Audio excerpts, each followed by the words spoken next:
the right direction, away from the social media bit. Yes, Yeah. yes. So you know what they say, an actor is as good as their last gig, right? And now my latest project is on Showmax. It's a very beautifully done show, well done show. It's called Faithless. Yes, and we are on episode 2. We dropped episode 2 yesterday. Yeah. We've been shooting since February to June. Nice. Yes, it was a lot of work, but a lot of good work. Faithless is what I've seen all over billboards. Yes. That should be it. Yes, we are all over. It's 4 ladies, you know, looking back like this, looking You must have seen that. If you're traversing the different parts of the building, you should have seen that. Yes, it's all over. Right. And I would urge people to watch this. It's a game changer, I believe. Everything is done to perfection, from the acting to the lighting to the everything, like nitty gritty. Iki ni kipindi ambacho watu watapenda. Muhimu. Faithless, what about it? Faithless. Okay, first of all, let's allow Mistri to say hi to the people before we get to know what Faithless is all about. Ama watu wasijue wa watch. Anaweza waguzia kidogo. Yes. So at least they also get the urge to watch. Mistri.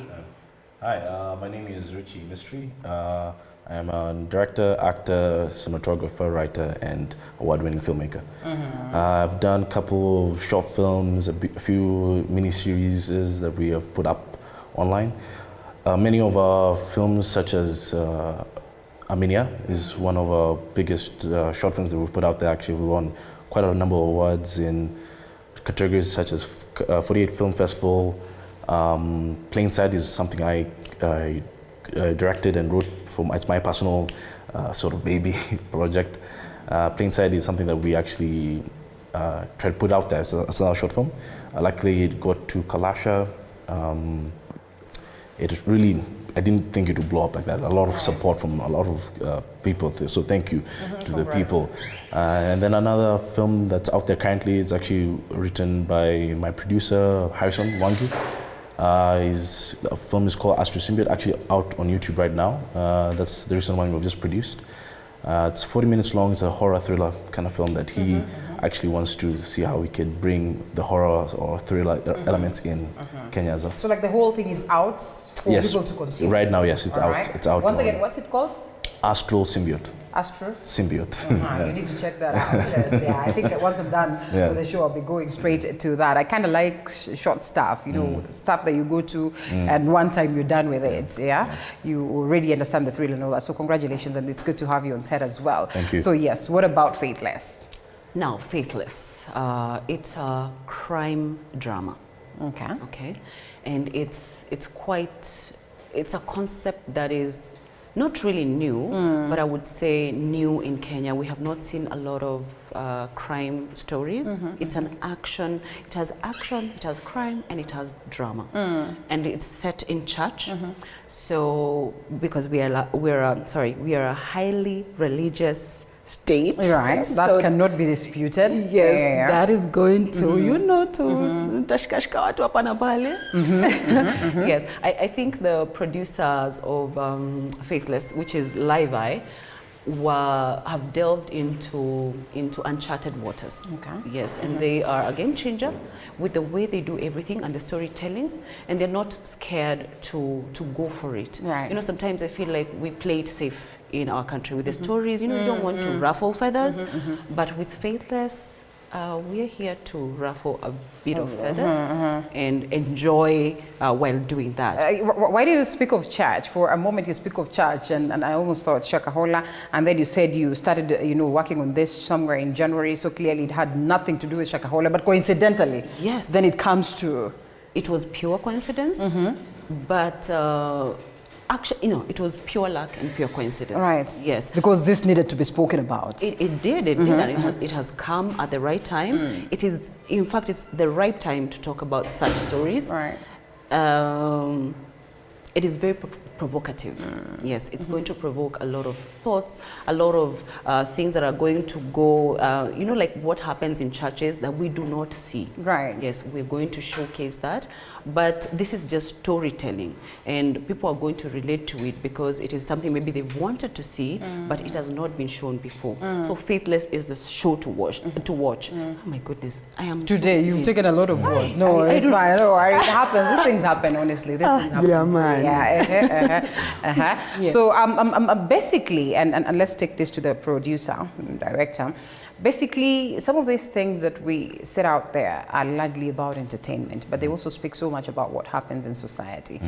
Of importance it would be if there's going to be a certain film that we're working on, and you know, people can relate, and people can say that this is basically what is happening in society. We're looking forward to films that can also bring solutions to some of these ills that we have in society. Yeah. Do you suppose that we have embraced that as such, you know, say in the country, for instance, that, you know, out of this film, 40 minutes will have, you know, spoken to what ills are in society or what good is in society, and, you know, in this 40 minutes we'll have perhaps tried and, you know, shape some essence of solution to some of the things that fail us. Because what she speaks of Faithless, I can almost visualize already what would it be about. But is it just about, you know, ruffling feathers, you know, provoking emotions, and then you leave it at that?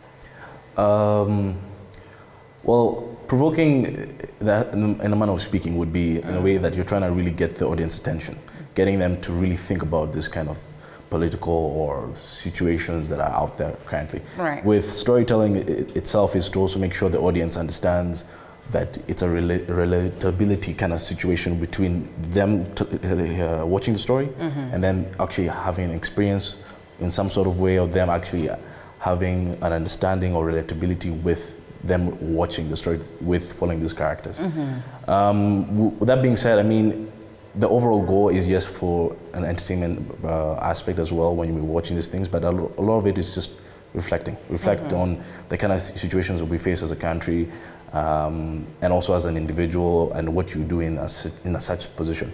Thinking where films allows us to think about the extreme, like in different situations where we'd be out there and what if this could have happened, and we're talking about the possibilities of what being in a situation like that. But yeah, I think it's just as important for us to put such content out there for people to see, and again also mostly to be entertained, but in a way that you can feel the or let's say understand the characters that you're following within the story. I think that's important. And basically you say you have worked with very many directors, producers so far. Yes. You speak of this latest one, and you know, you argue that perhaps it's a concept we have not had in the country, and so quite a unique and strange concept. What would you make of the film industry in the country so far, from the times you began, from, you know, the characters that you've worked with, from, you know, the team, or, you know, that puts up a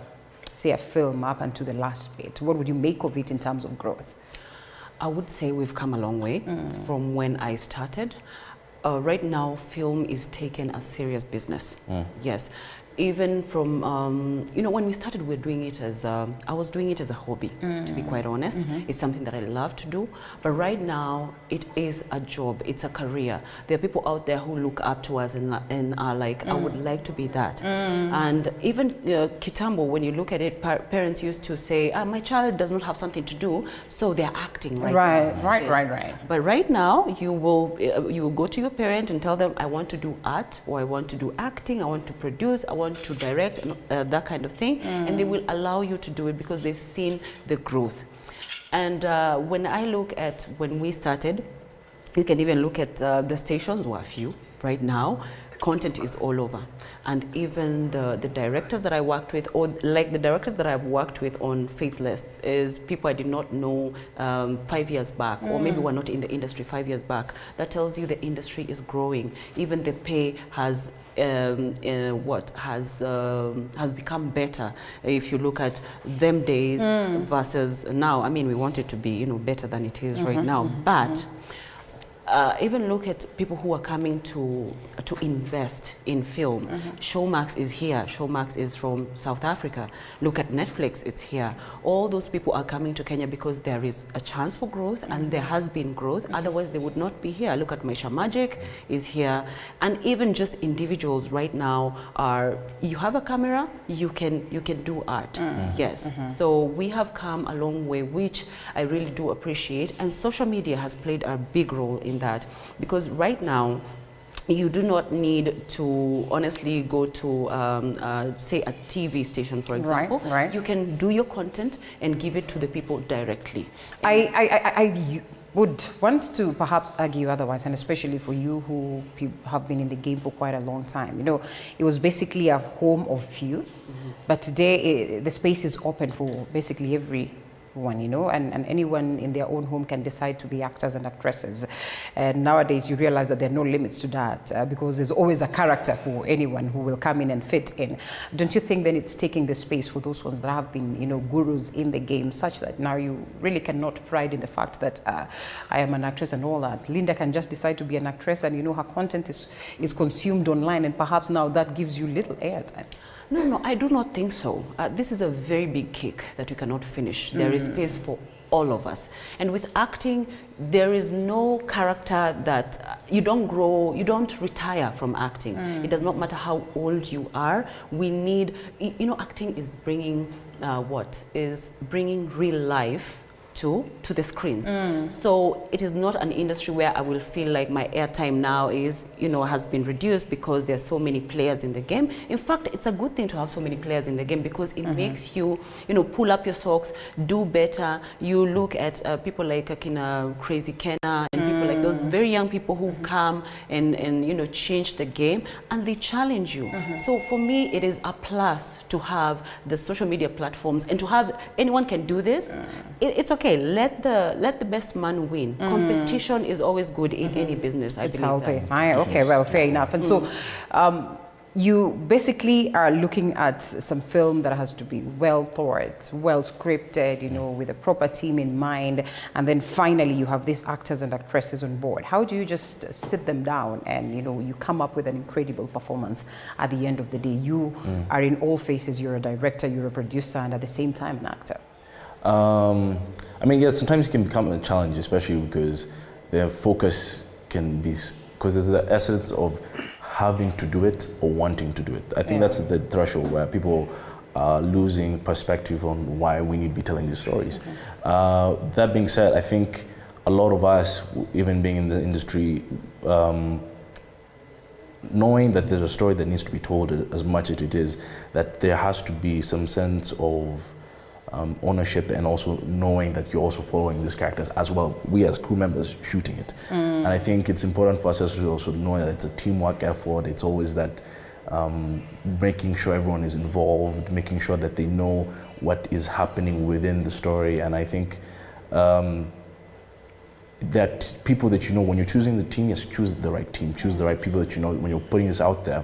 Because a lot of people, especially to do the writers or directors, they really put up their hearts and souls as well for actors, because to them it's monumental, and to the rest of the audience, they will feel that and see that when they see the film or the short film.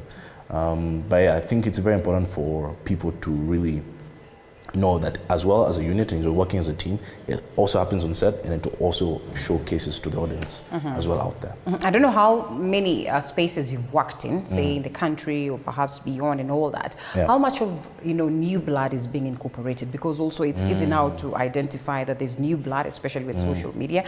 Initially it was a game of recycling. It was how on this, how on the other one, how on the other one. Kind of felt, you know, unfair for those ones who felt like they would manage it. But you know what, you go for casting, you know, even before you open your mouth to speak, we already know that this is Rosemary and she can fit in that character. The other things are just formalities. I mean, I would say with that, I think it's because people feel like there's different now, there are different groups. There's the older group, the younger group, or the ones that are coming out, the fresh class. I think there's always something to be learned from each other. Someone who's experienced and someone who's younger. Right. Someone who's younger always has something unique and also is up to speed with the technology or the current situations that are happening now. Someone who's older and experienced would give them more views, and especially what they have learned over time. So there's always something to be learned between two groups. I don't think it's difficult for one group just to thrive than the other.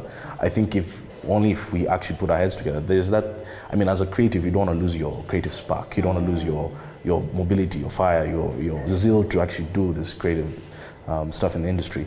But I think just knowing that you can learn something from the other group is important. I think that's how we can all help each other. Yeah. And you speak of the fact that even the pay is perhaps way better than what it was like. Perhaps respect is even more compared to what was there back then. So it clearly tells you that, you know, beyond individual growth, the growth of the entire industry is crucial to this, because that is what will dictate, you know, how actors and actresses are respected, how they're supposed to be paid, how they're supposed to be taken care of, you know, in the moment of acting, in the moment of production and all that. So how much effort has been put towards making sure that generally the film industry in the country is shaping up in the best directions and, you know, to international standards? I would say that there's a lot that needs to be done, but where we are right now, let me speak about the government especially. There needs to be policies in place that protect the actor, the crew, so that we can have an industry that actually pays its people well, because we do a lot of work. And if you look at, for example, we have an Actors Guild, but it is not really, it's not really doing what it's meant to do. You know, like for example, if you are a teacher, there is something called NAT, right? And you can, there's, kulingana na, this teacher has gone up to this level of schooling, they are paid depending on that. But now as actors, you find that you are paid according to how maybe well you can bargain, okay? So sometimes you can get shortchanged, and even the crew. So I think the government needs to take seriously art seriously and look at it as a place that offers a lot of employment. We make a lot of money, but it goes through the, you know, there's some places that it goes through and it's not going the way it's supposed to, the right channels, so that everyone can benefit from this industry. So I think on the part of the government, they need to do that. They also need to put in money into the industry, because this is a billion-dollar industry. If you look at Nigeria, for example, I mean, I know that they are more than we are, but if you look at their industry, they're paid well, it brings money to the country. Remember, the more you pay your people, the more, you know, you can tax them. But if you mkiwafinyilia pia, the taxation will not make sense. And if there are so many loopholes, then the money will not go to the right channels. So I think on the government part, they need to change that.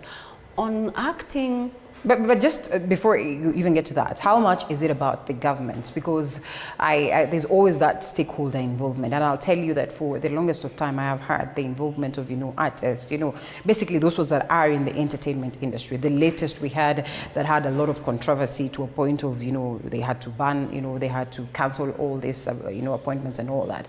Do you suppose those ones that are in the entertainment industry themselves are coming in, you know, with great ideas in terms of these policies that need to be put on board? Because it's one thing to say, let us have good policies. It's one thing to have people who understand, you know, that this policy, once instilled, implemented, will work for the betterment of the industry. I think the problem was they did not involve the stakeholders. We are the stakeholders, okay? Producers are stakeholders.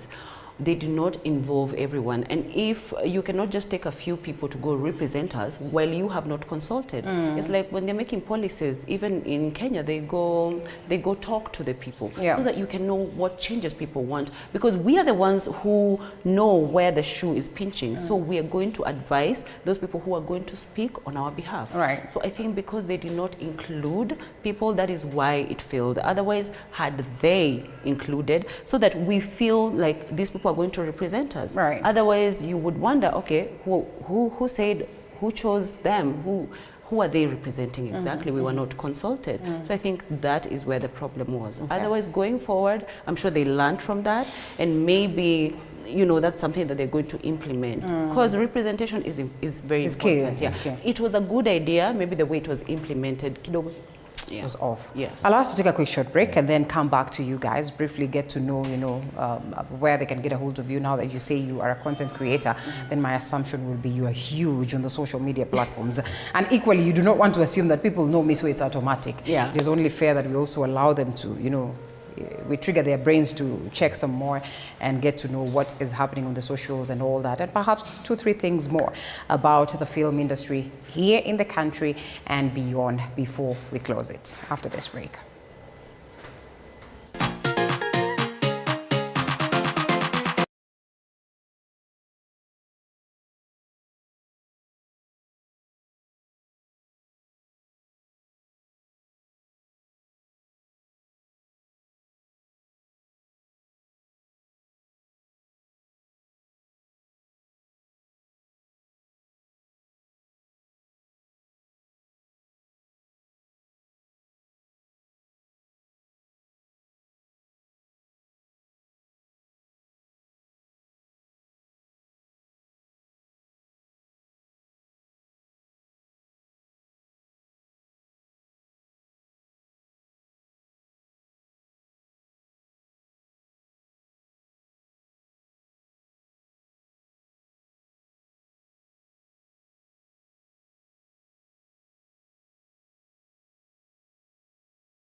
As well as Mistri, as we discuss the world of film and art. And when you're saying the world of film and art, I think it will be unfair for us to limit us to the country because we all look global. My assumption is that you want to be the best in the country, and also look at Hollywood, look at Nigeria movies. And I have seen 2-3 of us traveling to Nigeria or traveling to other countries, to just film something, and it's life-changing.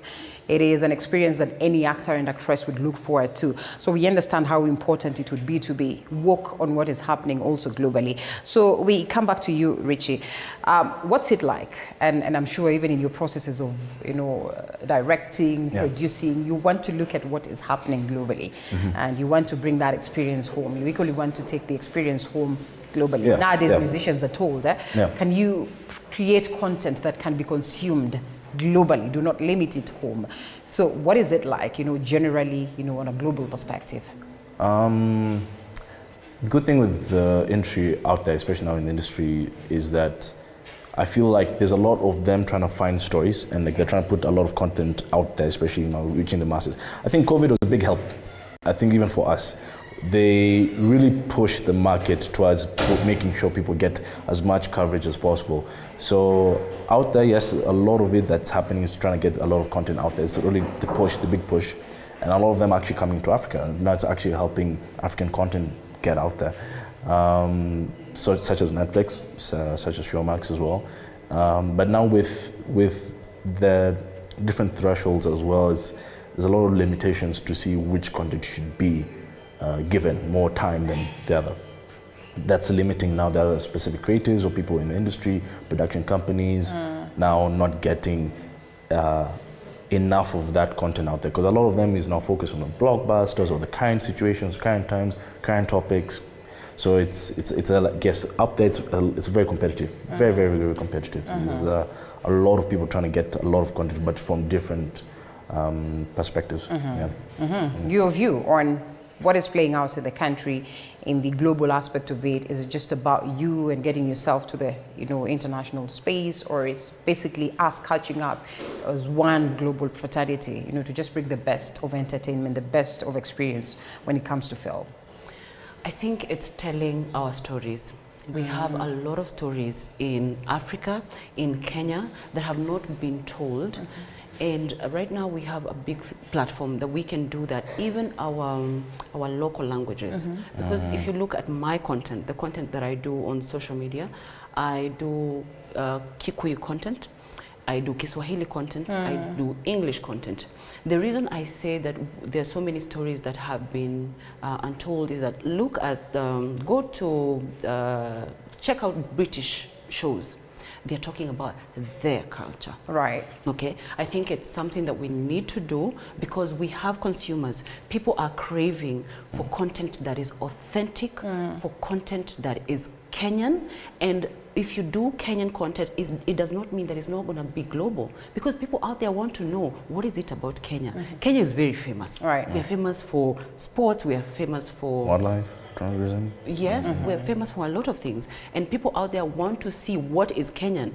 So right now, I think it's the high time, and it's a very big chance for all of us who are content creators and filmmakers to do film that is authentic. Yes. Just to add on to that, I think also diversity with cultures, I think, is important. Yes. You can't, as much as we want to make it a global thing, having different cultures, stories, or diversities, I think, is very important, especially to do with creativity. It really draws back to home, traditional or like identity.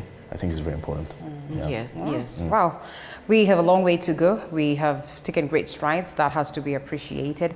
And I know there's so much to speak about, the world of film and art, and especially right here in the country. Sometimes you really want to go and get these people in action so that, it makes more sense. But all the same, we appreciate that courtesy of individuals like you, we keep the fire burning, because it's also one thing to speak about it, but it takes drivers to make sure that, we stay afloat, to reach out to the space of Showmax, to reach us to the spaces of Netflix. You see, it's one thing for them to come into the country and find people who are ready, to create content or are ready with content. It's another for them to come and find us, we have zero idea of what is happening there. So just to remind them on how they can get a hold of you. And I'm saying remind because then of course they perhaps know you, but it's always good to constantly tell them that yes, this is it, and this is for the Kikuyu lovers, this is for the Swahili ones, this is for the English ones. Yes, visibility, it's important. Yeah. So right now where you can find me is TikTok. TikTok and all social media. I do comedy. It's comedy and drama. There's a message that I pass, but I like passing it through comedy because people like to laugh. Right now, if you look at what mental health is very important, and people are going through a lot. You know, globally, things are not the best. You know, maybe we're going through a recession and something like that, and you need to catch people's attention. And to do that, I think humor has always been the undisputed, way to catch people's attention. But I also tell our African stories, especially with my Kikuyu content and even Kiswahili content. I teach people the Kikuyu language. And I'm saying that because I am Kikuyu, but if you go online, there's all kinds, of languages. Languages. But I like to do that because I know in the recent years, people were like, don't be tribal, and I'm not trying to be tribal. I'm celebrating our diversity, and it's very important. And I get, if you go to my content, the kind of remarks that I get from people are happy that they can hear that I'm teaching, a language that is almost, well, it's known, yes, but people are happy to hear their culture, to hear me speak in my own language. And I will again go to just look at Mzungu. Mzungu speaks English because constantly. That is his language. They come to your country and they want to teach you English so that you can communicate as opposed to them learning what it is. So they're teaching us our culture through their language, and they're very hungry for us to teach them our culture through our language, because there are so many misconceptions out there about Africans, about Africa as a continent. So it is up to us, the creators, the filmmakers, to pass that message out there, to teach people that we actually have something that we can offer, Yes, so they can find me on social media as Rosemary Waweru on all platforms. I'm on Twitter, I'm on TikTok, I'm on Instagram, I'm on Facebook, social media, I'm on YouTube. And I also have a series that is called Serious Layer. That I have produced, and it's on YouTube. I have 5 episodes there. Again, it's dramedy. That is drama and comedy. Comedy at the same time. Yes. So, and there's a lot of things that I'm looking forward to produce and act in, and just, stories ni nyingi sana. Unajua? Yeah. There's always a way you tell it. It could be the same story told in a different way. It brings life. And now to you, Mistri, of importance, even as you tell us how we can get a hold of you and the content that you create. Speak to these ones that are out here of the essence of consistency. Because it is one thing to be out there and good and perfect. It is another to be consistent for your supporters and your lovers to always know that there's something coming from you. I think for me, I just want to, again, it's also to really inspire anyone who wants to try to create a lot of content for themselves. Tell your story. For me, just a quick story is when I started out, even with my own short film, which was Plain Sight, which is currently out there. Plain Sight for me was when I started out, it was just myself, a friend of classmate who was in high school, and a camera buddy called Jerry Emmanuel. So we just took a camera, we shot something at a cafe shop, we just asked them, we said it was okay, and we shot it. So much so, if we take a year later, it got to Kalasha Film and TV Awards. And we never thought a person would just have 1,000 bob in our pocket, and we did it. So I am the living proof of that. So I just to urge people, if you really want to get your content out there, do it. Shoot it, write it, produce it, because there's someone out there, even if it's that one person, there's a level of impact that you would give to that other individual, and it will help them, and it will help everyone else. So I think it's very important for you to just get out there, whatever script that you're holding, or something you want to shoot, just get it out there. I think it's very, very important. A big shout out to my teams, ADMI, 9 PM Studios, Rebel Arts, currently working on another film, SEM4, they know themselves. But for myself, where you can find me is on Instagram, YouTube, Richy Mistri. It's Richy Mistri, is RITCHY, MISTRI. So currently also now streaming right now on YouTube is Astro Symbiote. So please go check it out on Rebel Arts. Yeah, that's the latest, and of course we have to check it out. You said you want to make shout out. Of course. You don't have a crew that you work with. They're going to skin you alive. I know. You show up and you've not said hi to them. Yes, they gave me a warning. You know, they used to say it's Luyas that love Salamu, but I just realized basically everybody wants to be greeted, and especially on TV. Yeah, luckily Luyas wanapenda salamu. Really? Do they? Yes, they do. And it's okay, it's okay. It is fine for them, it's their culture. Yes, it's allowed. So of course, I must give a shout out to the Faithless team. Right. To see such a masterpiece, it was a group effort, team effort. I want to shout out to our producer, Sally Nyoike, our line producer, Dina Mwende, and of course our executive producer, Auka, and Live Eye Productions. As you see, for a set to make sense, there needs to be a boss on set. Now, our boss is Dan Mwangangi. He's our AD, our assistant director, and he's the one who makes things move. All right? Yeah. Because when you go on set, you need someone who knows how to make things move, so that you can, finish your schedule and finish on time and things like that, to make sure that things are moving. Film is a well-oiled machine. Of course, I cannot forget lighting, I cannot forget makeup, I cannot forget wardrobe, because every single, right? You understand this thing. Who else have I forgotten? Catering, we had to eat. I mean, that's basically what I'm saying. Welfare, transport. Crew, like the people, the whole crew needs to be the whole crew. And if there's, and of course, the man behind the camera, Geoffrey, thank you. He did a wonderful job. If you look at the shots, you guys are going to love it. The lighting is called Jerry Kavita. He's really good at it. Good. And you will see, because our show is very different from other shows. The ambience, and it's because of the lighting. Of course, it's because of many things. Right. The ambience is totally different. Na sisemi hivi because it's the show I'm in. Too. We're looking forward. I mean, you see, msema kweli yako, eventually we're going to consume that. And, yes. And the fact that there's social media for us to give feedback, you will get it. Yes, and of course, my fellow colleagues, my actors, there's Peter Kamau, there is Fatma Mohamed, Avril Nyambura, Beats Kamoyo, and so many more. Alex Kamau, Asanteni, Nyinyi wote, Ashley Kariz, all of you guys, we were a family. We were a beautiful team, and everyone brought their A game. Yes, and if there's someone that I've not mentioned, tafadhali, usije ukani attack. Ni sababu kwa sasa hivi nimekusawa, lakini I love you. Faithless team, let's go, let's do this. And we are aiming for Kalasha and many more awards, because the way we did that job, I mean, there's nothing less. We are expecting nothing less. And of course, our fans out there, because the fans, if you produce something and there's no one to watch, well, then why are you doing it? Right. So I know that my fans are going to enjoy this, continue supporting us, go out there and hashtag Faithless Showmax, follow us on social media and see the good things that we have prepared for you. So thank you. Well, there's no better way to say it. And sometimes you really want to know the brains behind our production, because then that will give you the confidence to watch. Ukisikia ni producer so and so, you know that, well, they do a good job. Oh yes, I have forgotten our directors. Oh my goodness. Director, there's Janet Chumbe. Janet Chumbe is a beautiful, beautiful woman who is intelligent and very patient, especially with us actors. She's very creative, and I really loved working with her. Of course, there's King, Director King. Thank you very much. And I cannot forget Director Abdi Shuria, because we had 3 directors on this show. Yeah, so each person gets 4 episodes.